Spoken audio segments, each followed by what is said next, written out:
चलिए आज की पढ़ाई शुरू करते हैं हम लोग। ठीक है, आज का जो हमारा टॉपिक है वो आज का हमारा टॉपिक रहने वाला है इथिक्स और मोरालिटी। इथिक्स और मोरालिटी आज हम लोग का टॉपिक रहने वाला है। आप लोग को पता है कि अक्सर यूपीएससी में डायरेक्ट तो सवाल नहीं आएंगे इथिक्स और मोरालिटी में क्या अंतर है, लेकिन हाँ, आपको ये टर्म पता होना चाहिए, पहले पूछा जा चुका है। बाकी यूपी पीसीएस अभी भी कुछ बेसिक सवाल पूछता है, तो वहाँ पे आपको सीधे सीधे ये सवाल देखने को मिल सकता है। परंतु फिर भी आपको पढ़ाई शुरू करने के लिए टर्मिनोलॉजीज हैं और उनके बीच जो अंतर संबंध है उससे आपको परिचित होना होगा। इथिक्स और मोरालिटी क्या है? सबसे पहले तो देखिए, इथिक्स और मोरालिटी जो है ना, क्लोजली रिलेटेड टर्म है। ये क्या है? यहाँ देखिए, क्लोजली रिलेटेड टर्म है और कई बार या अधिकांश मामलों में इसे क्या किया जाता है, पर्यायवाची के रूप में इस्तेमाल किया जाता है। अधिकांश मामलों में पर्यायवाची हम लोग समझते हैं, जैसे सूर्य और सूरज। सूर्य और सूरज क्या है कि पर्यायवाची है। ठीक है, बट एक चीज समझिए आप लोग कि जीवन में कोई भी दो शब्द पूर्ण पर्यायवाची नहीं होता। अगर वो पूर्ण पर्यायवाची होगा तो वो एक एग्जिस्ट करेगा ही नहीं, क्योंकि भाषा विज्ञान का एक सिंपल सा सिद्धांत है कि वो प्रयत्न लाघव के नियम पर चलता है। प्रयत्न लाघव लाघव का मतलब होता है कि कम से कम एफर्ट में अधिक से अधिक क्या कर लेना, ज्ञान कर लेना। सिंपल सा मतलब हो गया। जैसे कि अगर इसको हम ठीक से समझाएं तो ये हम लोग समझ सकते हैं, जैसे पानी और जल के संदर्भ में। आप लोग को पानी और जल एक सा लगता होगा कि पानी जल में कोई अंतर नहीं है, लेकिन आप लोग अक्सर घर में सुने होंगे कि अगर पूजा के लिए यूज होता है तो हम लोग पानी की जगह जल यूज करते हैं, जैसे गंगा जल। या फिर जैसे आप लोग सुबह सुबह स्नान वगैरह करने के बाद बोला जाता है ना कि तुलसी जी में जल चढ़ा दो, पानी चढ़ा दो नहीं बोलते, जल चढ़ा दो। तो पानी में वो पवित्रता नहीं है। पानी में जब पवित्रता का भाव जो है जुड़ेंगे, तब वो क्या बन जाएगा, जल बन जाएगा। तो जब हम पानी का पवित्र संदर्भ में यूज करते हैं तब हम इस्तेमाल करते हैं जल का, पानी का इस्तेमाल नहीं करते हैं। ठीक वैसे ही आप लोग देखे होंगे कि चावल का इस्तेमाल और अक्षत का इस्तेमाल, ये दो शब्द चावल का पर्यायवाची है, लेकिन जब भी पूजा वगैरह में यूज करते हैं चावल तो अक्षत बोलते हैं, चावल नहीं बोलते हैं। ये बिल्कुल लेमन लैंग्वेज में मैंने बस ये समझाने का प्रयास किया है कि सबसे पहले तो ये समझ लीजिए कि इथिक्स और मोरालिटी ये दोनों पर्यायवाची नहीं है, पूर्ण पर्यायवाची नहीं है। ठीक है, पूर्ण पर्यायवाची नहीं है। हाँ, समस्या तब होता है कि जब हिंदी में दोनों के लिए जो शब्द है वो नैतिकता ही है। आप मोरालिटी का भी हिंदी आप जब ढूंढेंगे डिक्शनरी में तो आपको नैतिकता ही मिलेगा, और इथिक्स का भी मोरालिटी सॉरी नैतिकता ही मिलेगा। इस वजह से कंफ्यूजन होता है। खैर, कोई नहीं, आगे बढ़ते हैं। तो सबसे पहले हम लोग इसको एक क्वेश्चन फॉर्म में डिस्कस करेंगे कि इथिक्स और मोरालिटी में क्या अंतर है, क्या समानताएं हैं, और आप एग्जाम्पल के साथ इसको स्पष्ट कीजिए। तो हम लोग आज कंप्लीट रूप से इसका एग्जाम्पल देखते हुए कोशिश में करूंगा कि 15 मिनट से ज़्यादा का वीडियो ना हो। ठीक है, एक बात और, आप लोग निरंतरता बना रहे, ऊब ना हो, इसके लिए आप लोग 1.5 या 1.25 एटलीस्ट पर देखिएगा स्पीड को, जिससे क्या हो कि जो भी आपका टोलरेंट लेवल है 1.5 1.25 आप वो वीडियोस को कर लेना। ठीक, सबसे पहले इसका हम लोग देखते हैं क्या, तो देखते हैं भूमिका। इथिक्स और मोरालिटी क्या है, क्लोजली रिलेटेड है, अंतर संबंधित टर्म है, जो डील करता है, जो क्या करता है, डील करता है गुड और बैड से, सही और गलत से, राइट और रॉन्ग से, अच्छा गुड और बैड, अच्छा और बुरा से, सही और गलत से, या शुभ और अशुभ से डील करता है। जो हमें बताता है कि क्या गुड है क्या बैड है, क्या अच्छा है क्या बुरा है, क्या सही है क्या गलत है, या क्या शुभ है क्या अशुभ है। अब हम लोग थोड़ा सा बेसिक अंतर देख लेते हैं कि इथिक्स और मोरालिटी में क्या अंतर है, एक दो पॉइंट का, फिर आगे चल के हम लोग डिटेल देखेंगे। तो इथिक्स और मोरालिटी के बीच जो बेसिक अंतर है वो ये है कि जो मोरल्स होते हैं ना, वो पर्सनल बिलीव्स होते हैं, किसी व्यक्ति के निजी विश्वास हो सकते हैं। मोरल्स जो उसके बिहेवियर्स को, जो उसके आचरण को निर्देशित करता है। मोरालिटी जो होता है वो किसी व्यक्ति का निजी विश्वास होता है, जो उसके बिहेवियर्स को रेगुलेट करता है। वहीं जो इथिक्स होता है, ये एक गाइडलाइंस का सेट होता है जो तैयार करता है या तो कोई कम्युनिटी, समुदाय, या कोई संगठन, कोई संस्थान या कोई समूह इसे तैयार करता है। पूरे अगर कोई समाज तैयार कर रहा है इथिक्स को, वो अपने पूरे समाज के सभी सदस्यों के लिए तैयार कर रहा है। उसमें भेदभाव नहीं होता है, इंडिविजुअल बाय इंडिविजुअल उसमें क्या होता है, बायसनेस नहीं होता है, पूर्वाग्रह नहीं होता है। ठीक, लेकिन मोरालिटी क्या है, मोरालिटी किसी व्यक्ति का निजी विश्वास है। तो इसी से अगला पॉइंट ये निकलता है कि जो मोरालिटी होगा वो क्या होगा, वो वेरी करेगा पर्सन टू पर्सन, जबकि इथिक्स होगा जो पर्सन टू पर्सन वेरी नहीं करेगा। अब दोनों के बीच रिलेशन देख लेते हैं हम लोग सबसे पहले तो, कि रिलेशंस कैसा रहता है दोनों के बीच। तो इथिक्स जो होता है और मोरालिटी में इस तरह का संबंध होता है। जब आप एग्जाम में आंसर राइटिंग करेंगे तो आप इस तरह का बना सकते हैं और बनाना ही चाहिए, जिसमें इथिक्स और मोरालिटी दोनों अलग अलग है। लेकिन एक बहुत बड़ा एरिया होता है जिस एरिया में इथिक्स और मोरालिटी को अलग करना संभव नहीं होता है। जो इथिकल है वही मोरल है, अदरवाइज कहीं जगह पे इथिक्स अलग है, मोरालिटी अलग है। इसको एग्जाम्पल के साथ समझते हैं। मान लीजिए एक व्यक्ति है जो किसी इंस्टीट्यूट में रिसेप्शनिस्ट का काम करता है, और वो पहले किसी और इंस्टीट्यूट में रिसेप्शनिस्ट का कार्य करता था। ठीक, मान लीजिए एक व्यक्ति है ए, ये जो है इंस्टीट्यूट 1 में पहले काम करता था, अब आ गया है इंस्टीट्यूट 2 में। अब एक व्यक्ति जो उसके पास आता है, उसे किसी खास सब्जेक्ट की तैयारी करनी है और वो उससे बात करता है कि इस इंस्टीट्यूट में मुझे पढ़ाई करनी है, तो क्या यहाँ के शिक्षक सब बेहतर हैं। अब वो ये बात जानता है कि ये इंस्टीट्यूट 2 जिस कारणों से जाना जाता है बच्चों के बीच, उनके ज्यादातर टीचर चले गए हैं कहाँ, इंस्टीट्यूट 1 में चले गए हैं। तो ऐसे में जिस वजह से वो बच्चा इंस्टीट्यूट 2 आया है, जिस वजह से उस इंस्टीट्यूट का नाम है, वो इंस्टीट्यूट के सभी टीचर कहाँ चले गए, इंस्टीट्यूट 1 में चले गए हैं। तो अब इसके सामने जो दुविधा है, क्या दुविधा है, इथिक्स और मोरालिटी का। अगर उसका जो रिसेप्शनिस्ट है वो तनख्वाह लेता है कहाँ से, इंस्टीट्यूट 2 से, तो इस मामले जो है क्या है, उसकी नैतिक जिम्मेदारी बनती है उस बच्चे को अधिक से अधिक प्रयास करे। क्या प्रयास करे कि वो इंस्टीट्यूट 2 में ही, जहां वो अभी एम्प्लॉय के रूप में काम कर रहा है, वहां एडमिशन ले ले, या उसे सही जानकारी दे, क्योंकि वो उसे पर्सनल लेवल पे पूछ रहा है कि क्या यहाँ पे मेरी तैयारी हो जाएगी ना, जितना हम नाम सुने हैं इसका, उस अकॉर्डिंग मेरा तैयारी यहाँ पे हो जाएगा। तो वो व्यक्ति क्या करेगा, उसकी मोरालिटी है, नैतिकता है कि वो उसको क्या करे, सही बात बताए, क्योंकि वो जानता है इस बात को। वो इस बात को छुपाए नहीं कि यहाँ जिस टीचर की वजह से इंस्टीट्यूट फेमस था वो बदल चुका है। तो इस वजह से क्या होगा कि या तो वो अगर यदि सही बता देता है बच्चे को, देखिए जो टीचर यहाँ नामी थे, जिन टीचर की वजह से बच्चे आते थे, वो सब इंस्टीट्यूट 1 में जा चुके हैं। ठीक है, तो फिर वो क्या हो जाएगा, इथिकल नहीं रहेगा लेकिन मोरल हो जाएगा। और अगर वो बोल देता है कि नहीं नहीं, यहाँ पे आपकी सबसे अच्छी तैयारी होगी, जिस वजह से ये ना जाना जाता है, वो सारे शिक्षक यहीं मौजूद हैं, तो वो क्या हो जाएगा, इथिकल तो होगा लेकिन मोरल नहीं होगा। एक और एग्जांपल से हम लोग बात समझते हैं। इसको हम लॉ का एग्जांपल लेते हैं, बहुत मतलब पॉपुलर एग्जांपल है, इसलिए चीजें आसानी से समझ में आ जाएंगी। मान लीजिए एक वकील है और वो क्या कर रहा है, एक व्यक्ति जो उसका क्लाइंट है उस पर हत्या का क्या है, मुकदमा चल रहा है, हत्या का मुकदमा चल रहा है। और उस व्यक्ति ने, जो वकील है, एडवोकेट है, उसने उस व्यक्ति से पूछा है पर्सनल लेवल पर जाकर के कि आप बताइए कि क्या आपने हत्या किया था, या आपने सच में एक क्राइम किया है। अगर आप मुझे बता देते हैं तो मैं क्या करूंगा, अपना बेस्ट दे पाऊंगा, उस अकॉर्डिंग मैं अपने तर्क तैयार कर पाऊंगा। अब वो व्यक्ति बता देता है कि मिस्टर एक्स बता देता है एडवोकेट को कि हाँ मैंने ही हत्या किया है। अब उस व्यक्ति के सामने समझिए क्या, और एक केस में यही मिस्टर ए है और ये पूछता है जेड या एक्स से कि क्या आप बता दीजिए जो आपके पर हत्या का चार्ज है, आपने सच में हत्या किया है। तब वो व्यक्ति कहता नहीं, दूसरे केस में ये कहता है कि मैंने हत्या नहीं किया है, मुझ पर झूठा मतलब आरोप लगाया गया है।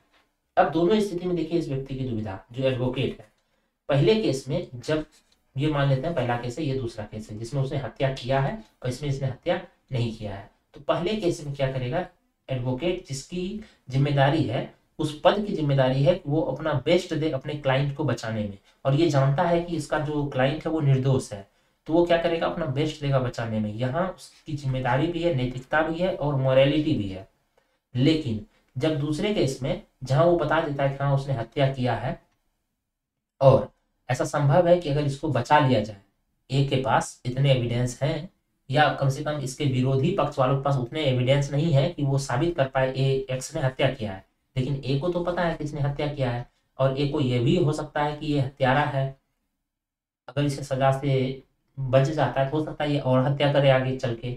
लेकिन इसकी अब पदीय जिम्मेदारी है, क्योंकि एक एडवोकेट का जिम्मेदारी होता है, पद की का कर्तव्य होता है, वो क्या करे, अपना बेस्ट दे अपने क्लाइंट को बचाने में, जैसा अभी हम लोग डिस्कस किए थे।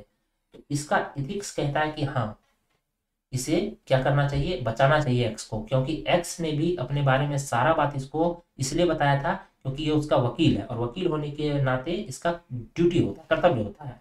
लेकिन अब इसकी जो मोरालिटी है, एक ह्यूमन होने के नाते, समाज का एक व्यक्ति होने के नाते, इसकी जिम्मेदारी समाज के प्रति भी थोड़ी बनती है, और समाज के प्रति जो इसकी जिम्मेदारी बनती है, वो जिम्मेदारी कहता है कि इसे किसी भी हत्यारे का बचाव नहीं करना चाहिए, हत्यारे को जेल में जाने देना चाहिए।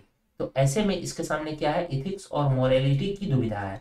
अगर वो बचाता है तो इथिकल तो वो कहलाएगा क्योंकि उसकी जिम्मेदारी थी, लेकिन वो क्या है, मोरल नहीं कहलाएगा। ठीक है, नैतिक तो वो कहलाएगा अपने प्रोफेशन के अकॉर्डिंग, लेकिन ह्यूमन होने के नाते वो क्या है कि इमोरल कहलाएगा, मोरल नहीं कहलाएगा। तो पहले केस में इथिक्स और मोरालिटी, जहाँ की वो हत्यारा नहीं था वहां पे कोई दुविधा नहीं थी इथिक्स और मोरालिटी में, लेकिन दूसरे केस में दुविधा है।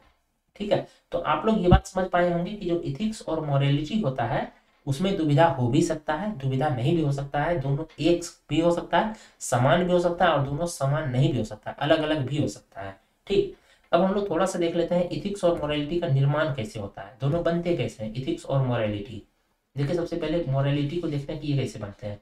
हम लोग पहले वाले में डिस्कस किए थे, यहाँ देखिए इसमें हम लोग क्या डिस्कस किया था कि जो मोरल होता है ना वो पर्सनल बिलीव होता है। मोरल क्या होता है, ये पर्सनल बिलीव्स होता है। और जो इथिक्स होता है ये कम्युनिटी या ग्रुप या इंस्टीट्यूशन के द्वारा तय किए जाते हैं। तो सबसे पहले मोरल्स, मोरल्स में हम जानते हैं कि ये क्या होता है, पर्सनल बिलीव होता है, पर्सनल बिलीव्स होता है। तो और यही पर्सनल बिलीव्स क्या होता है, जब कोई भी पर्सनल बिलीव्स या कोई भी मान्यता अगर यदि इंस्टीट्यूट का वो कोड ऑफ कंडक्ट बन जाता है तो वो क्या बन जाता है, इथिकल बन जाता है। तो एग्जांपल्स के लिए देखते हैं, जैसे एक समय राजा राम मोहन राय, राजा राम मोहन राय जी का एग्जांपल लेते हैं। राजा राम मोहन राय ये क्या मानते थे, ये मानते थे कि जो सती प्रथा है, सती प्रथा क्या है, गलत है। ये पूरे भारत में इकलौते व्यक्ति थे पहले, जो कम से कम डॉक्यूमेंटेड इतिहास है, जो मानता था कि सती प्रथा क्या है, गलत है। आज सती प्रथा को सिर्फ एक दो व्यक्ति मानते हैं गलत है या पूरा भारतीय समाज मानता है। तो सती प्रथा नहीं होना चाहिए, ये पूरे भारतीय समाज की नैतिकता है। तो आज सती प्रथा भारतीय समाज का एथिक्स है, जबकि एक समय राजा राम मोहन राय का ये क्या था, मोरालिटी था, ये उनका मोरल बिलीफ था कि सती प्रथा गलत है। ठीक, एक एग्जाम्पल, दूसरा एग्जाम्पल लेते हैं। दूसरा एग्जाम्पल बुद्ध का लेते हैं। बुद्ध ने दिया सम्यक मार्ग, सम्यक सिद्धांत दिया है, जिसमें कहीं है सम्यक दृष्टि है, सम्यक आचरण वगैरह है, और एक जो है क्या है, इनका मध्यम मार्ग है। क्या है, मध्यम मार्ग है। मध्यम मार्ग का सिद्धांत भी किसने दिया है, तो वो सिद्धांत भी दिया है बुद्ध ने। तो एक समय बुद्ध की मोरालिटी थी मध्यम मार्ग, और आज बौद्ध संघ का क्या है, नैतिकता है। आज बौद्ध संघ का नैतिकता है मध्यम मार्ग। ठीक है, तो मोरालिटी कई बार क्या होता है, धीरे धीरे जब वही किसी एक व्यक्ति का बिलीफ पूरे समाज का बिलीफ बन जाता है तो वो मोरालिटी बन जाता है इथिक्स। ठीक, अब मोरालिटी बड़ा है या इथिक्स, यहां से इस सवाल का जवाब मिल जाएगा हम लोगों को कि मोरालिटी बड़ा है या इथिक्स। तो देखिए, इथिक्स, मोरालिटी होता है एक व्यक्ति का बिलीफ, जबकि इथिक्स होता है पूरे सोसाइटी का बिलीफ, ठीक, पूरे समाज का बिलीफ। लेकिन कई बार मोरालिटी से बनता है इथिक्स और कई बार इथिक्स से बनती है मोरालिटी। जैसे कि अभी जो है, पहले सती प्रथा क्या था, सिर्फ और सिर्फ राजा राम मोहन राय का बिलीफ था, और वो आज पूरे भारतीय समाज का बन गया है क्या, इथिक्स। आज जो भारतीय समाज में बच्चा है वो जब भारतीय समाज के भीतर पलता है तो उसके अंदर धीरे धीरे भारतीय समाज की मान्यताएं उसके भीतर घर कर जाती हैं। आज सभी व्यक्ति, हम सब मानेंगे क्या कि सती प्रथा गलत है, ये हमारा बिलीफ नहीं है बल्कि ये हमारे समाज की नैतिकता है, और इसी ने हमारी मोरालिटी का निर्माण किया है। तो मोरालिटी से इथिक्स बनता है, इथिक्स से मोरालिटी बनती है, या ये इसमें दोनों में संबंध इस तरह का होता है कि दोनों दोनों को निर्मित करता है, बड़ा छोटा। हाँ, आप अब कह सकते हैं बड़े छोटे में कि इथिक्स का, मोरालिटी का दायरा छोटा होता है जब तक कि वो नैतिकता में परिवर्तित ना हो जाए। अब कुछ लिखने के लिए बेसिक अंतर देख लेते हैं हम लोग, इथिक्स और मोरालिटी में क्या अंतर है। तो हम लोग एक दो पॉइंट्स तो डिस्कस कर ही चुके हैं कि मोरल क्या होता है, पर्सनल बिलीफ होता है जो हमें सही और गलत के बारे में जानकारी देता है। इथिक्स क्या होता है, ये बेस्ड होता है इंडिविजुअल अपब्रिंगिंग पर, जो किसी खास व्यक्ति का किस तरह का लालन पालन हुआ है, किस तरह की उनकी परवरिश हुई है, कैसे कल्चर में वो बड़ा हुआ है, किस तरह के धर्म को वो पालन करता है, इससे तय होंगे उसके पर्सनल बिलीफ्स। जैसे हिंदू समाज के बीच या हिंदू धर्म को मानने वाला व्यक्ति क्या होगा, बहुदेववादी नैतिकता को मानेगा, जबकि इस्लाम या ईसाई धर्म को मानने वाला व्यक्ति क्या करेगा, वो एक देववादी सिद्धांत में मान्यता रखेगा अपनी। ठीक है, ये वेरी कर सकता है, ये क्या कर सकता है, इंडिविजुअल और सोसाइटी आधार पर अलग अलग हो सकता है। दो लोगों की मान्यताएं अलग अलग हो सकती है, दो समाज में पले बढ़े लोगों की मान्यताएं अलग अलग हो सकती है। ये इमोशंस पे, भावनाओं के आधार पे, या निजी जो पूर्वाग्रह है, पर्सनल बायस है, उसके आधार पे अलग हो सकता है। दूसरा, ये व्यक्ति के कैरेक्टर और वर्च्यू, सद्गुणों और चरित्र को निर्धारित करता है। किसी व्यक्ति का जो मान्यता होता है, निजी मान्यता होता है, जिसे मोरल्स कहते हैं, वो क्या करता है, किसी व्यक्ति के निजी चरित्र को और उसके सद्गुणों को क्या करता है, निर्धारित करता है। अब वही इथिक्स क्या होता है, सेट ऑफ बिहेवियर्स होता है, कैसे आचरण का आपको पालन करना है वो सेट होता है, और इससे क्या किया जाता है, ग्रुप और प्रोफेशंस के द्वारा बनाया जाता है। ये क्या होता है, कोड ऑफ कंडक्ट पर आधारित होता है, आचार संहिता पर आधारित होता है। ये क्या होता है, नैतिकता किसी समाज या प्रोफेशन या फिर क्या बोले तो किसी संस्थान के सिद्धांत जो होते हैं या जो लक्ष्य होते हैं उसको पूरा करने वाले होते हैं, कि उसको पूरा करने में जो सहायक है वही होगा। जैसे कि अगर एक क्या बोलते हैं, संस्थान के लिए अनुशासन बहुत जरूरी है, जैसे स्कूल है, स्कूल में क्या है सबसे जरूरी, अनुशासन है, तो अनुशासन वहाँ का इथिक्स बन जाएगा। ठीक है, ये ऑब्जेक्टिव होता है और इम्पार्शियल होता है। ऑब्जेक्टिव होता है, वस्तुनिष्ठ होता है, और इम्पार्शियल होता है, भेदभाव नहीं होता है, इसमें भेदभाव रहित होता है। ठीक है, और ये रिस्पॉन्सिबिलिटी और अकाउंटेबिलिटी जैसे सिद्धांतों पर आधारित होता है। उत्तरदायित्व और जवाबदेही जैसे सिद्धांतों पर ये क्या होता है, आधारित होता है। अब कुछ इथिक्स और कुछ नैतिकता देख लेते हैं हम लोग। जैसे ये नैतिकता के कुछ उदाहरण है, ऐसे और भी एग्जाम्पल हो सकते हैं बहुत सारे, ईमानदारी, सत्यनिष्ठा, खुलापन, वफादारी। मैंने यहाँ 4 लिख दिया है, आप इसमें चाहें तो और भी कनेक्ट कर सकते हैं और भी जोड़ सकते हैं। ठीक है, और उसी तरह मोरालिटी के कुछ उदाहरण है, वफादार होना, झूठ ना बोलना, उदार होना, धैर्यवान होना। ठीक है, ये सब क्या है, मोरालिटी के कुछ एग्जाम्पल्स हैं। इसी को अगर आप पैराग्राफ वाइज लिखना चाहें तो लिख सकते हैं। मोरालिटी के उदाहरणों में झूठ ना बोलना, उदार होना, धैर्यवान होना, वफादार होना जैसी चीजें शामिल होती हैं, जबकि नैतिकता के उदाहरण में ईमानदारी, सत्यनिष्ठा, खुलापन और वफादारी जैसे क्या होते हैं, आदर्श शामिल होते हैं। यहाँ देखिए दोनों जगह वफादारी है, हम पहले ही बताए ना कि इंटरचेंजेबली यूज होते हैं। अब थोड़ा कंक्लूजन देख लेते हैं। कंक्लूजन भी हम लोग को एग्जाम में लिखना होता है, तो कंक्लूजन क्या हो जाएगा, व्यवहार को निर्देशित करने के लिए नैतिकता और मोरालिटी दोनों ही महत्वपूर्ण है। व्यक्ति के व्यवहार को निर्देशित करने के लिए नैतिकता और मोरालिटी क्या होता है, दोनों महत्वपूर्ण होता है। दोनों के बीच अंतर को समझने से हमें जटिल नैतिक दुविधाओं से निपटने में मदद मिलती है। अगर हम दोनों के बीच ठीक से अंतर कर पाए तो हम क्या होगा वहां पर, कि हम अधिक नैतिक दुविधाओं का समाधान कर पाएंगे। कई बार क्या होता है पता है, अक्सर आप अगर कोई सिद्धांत आप देखे होंगे बोलते हुए कि तुम ही सही हो, पूरा समाज पूरा दुनिया गलत है, वहां क्या है, बेसिकली वो मोरालिटी वर्सेस इथिक्स की बात हो रही है। पूरा समाज जो मानता है वो इथिकल है, और जो आप मानते हैं वो मोरल है। ये दुविधा रहा होगा बुद्ध के सामने भी, ये दुविधा रहा होगा राजा राम मोहन राय के सामने भी। राजा राम मोहन राय ने जब पहली बार कहा कि सती प्रथा को नहीं होना चाहिए, तो उनको क्या कहा गया होगा, उनके पिताजी ने, आपको पता है इतिहास में पढ़े हैं, घर से निकाल दिया था। तो उनको ये बात कहा गया होगा पूरा दुनिया गलत है, तुम ही सही हो। यानी वहां कहा जा रहा है तुम्हारी मोरालिटी ही सही है, इथिक्स गलत है। तो आपको जब आप इथिक्स और नैतिकता में मोरालिटी और सॉरी इथिक्स नैतिकता नहीं, मोरालिटी और इथिक्स में जब आप अंतर करना ठीक से समझ पाएंगे तो आपको पता होगा कि कहाँ के निजी बिलीफ जो है, जो मोरल्स है वो ज्यादा स्ट्रॉन्ग है और इथिक्स लेस स्ट्रॉन्ग है। क्योंकि राजा राम मोहन राय की इस केस में इतिहास ने, समय ने यह साबित कर दिया कि राजा राम मोहन राय के मोरल्स ज्यादा स्ट्रॉन्ग थे, ज्यादा अप्रोप्रिएट थे बनिस्पत की उस समय के भारतीय समाज के इथिक्स के। लेकिन आज जो है भारतीय समाज की कुछ मान्यताएं, जैसे कि कोई व्यक्ति धार्मिक रूप से कट्टर है, जबकि भारतीय समाज मानता है कि सहिष्णुता ज्यादा बड़ा मूल्य है, तो यहाँ पर इथिक्स ज्यादा अप्रोप्रिएट हो जाएगा उस व्यक्ति के निजी बिलीव्स या निजी मोरल्स की तुलना में। ठीक है, तो इससे रिलेटेड और अगर कोई टॉपिक होगा तो हम लोग डिस्कस करेंगे। और बाकी हाँ, इथिक्स और ऐसे से रिलेटेड पढ़ कोशिश करूंगा हफ्ते में 3 से 4 इस तरह के छोटे छोटे वीडियोज हैं, जिससे क्या हो कि इथिक्स और ऐसे रिलेटेड आप लोग का प्रॉब्लम सॉल्व हो सके। यूपीएससी, यूपीपीसीएस और अब तो बीपीएससी ने भी ऐसे इंट्रोड्यूस कर दिया है, और बाकी स्टेट पीसीएस वगैरह का भी। ठीक है, फिर तो आज के लिए इतना ही। Thank you very much.